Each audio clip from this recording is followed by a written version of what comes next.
છોટાઉદેપુર નગરમાં બે બેટરી ચોર ઝડપાયા। પોલીસે ગણતરીના કલાકોમાં બેટરી ચોર બે ઈસમોને ઝડપી પાડ્યા। છોટાઉદેપુર ટાઉન વિસ્તારમાં તારીખ 8 અને 9 નવેમ્બરના રોજ બજાજ કંપનીની રિક્ષાની બેટરી ચોરાઈ હોય જે અંગે ફરિયાદીએ ફરિયાદ આપી હતી અને છોટાઉદેપુર પોલીસ સ્ટેશન ખાતે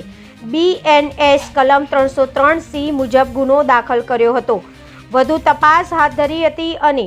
બે ઈસમ ઝાકીરભાઈ અબ્દુલ સત્તાર શેખ ઉંમર વર્ષ 36 ધંધો મજૂરી રહેવાસી નજરબાગ કુવાની સામે છોટાઉદેપુર તથા આસિફ ખા યુસુફ ખા પઠાણ ઉંમર વર્ષ 32 ધંધો હાટ બજાર બરફ ફેક્ટરી સામે છોટાઉદેપુરને ઝડપી પાડ્યા હતા। અત્રે ઉલ્લેખનીય છે કે વણ શોધાયેલ ગુના શોધી કાઢવા છોટાઉદેપુર પોલીસ સ્ટાફને જિલ્લા પોલીસ વડા ઇમ્તિયાઝ શેખ દ્વારા સૂચન કરવામાં આવ્યું હોય જે અંગે પોલીસ સ્ટાફ હરકતમાં આવી ગયો છે અને જુદા જુદા ગુના શોધવા ભારે મહેનત કરી રહ્યા છે। જે અંતર્ગત છોટાઉદેપુર પોલીસ સ્ટેશન વિસ્તારમાં બેટરી ચોરીનો વણ શોધાયેલો ગુનો શોધી કાઢવા માટે કામગીરી હાથ ધરવામાં આવી હતી। જે અનુસંધાને છોટાઉદેપુર પોલીસ સ્ટેશનના PI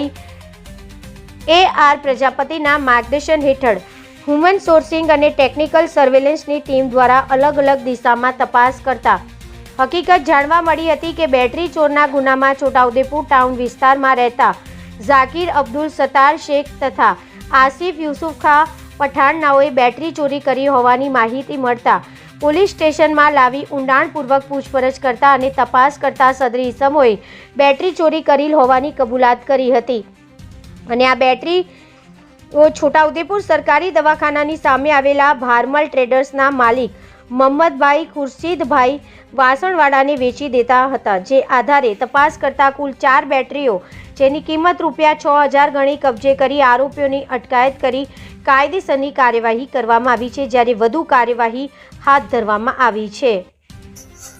Chhota Udepur town police station ગુના રજી નંબર 1560/25 BS ની કલમ 305C મુજબની ફરિયાદ તારીખ 21/12/25 દાખલ થયેલ જેમાં ફરિયાદી શ્રી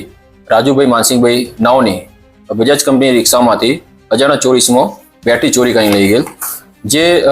અનડિટેક્ટ ગુનાના કામે છોટાઉદેપુર ટાઉન પોલીસ સ્ટેશનના સર્વેલન્સ ટીમ તેમજ પોલીસ માણસોએ તપાસ કરતા બાતમી હકીકત મળેલ કે નજરબાગમાં રહેતા ઝાકીરભાઈ અબ્દુલ સત્તાર તેમજ બરફ ફેક્ટરી બાજુ રહેતા આસિફ યુસુફભાઈ પઠાણ નાઓ આ ગુનો આચરેલ હોય જેવી હકીકત આધારે તેમની પૂછપરછ કરી તપાસ કરતા તેઓ ગુનાની કબૂલાત કરી કુલ 4 બેટરીઓ કબજે કરવામાં આવેલ અને આ બેટરી તેઓએ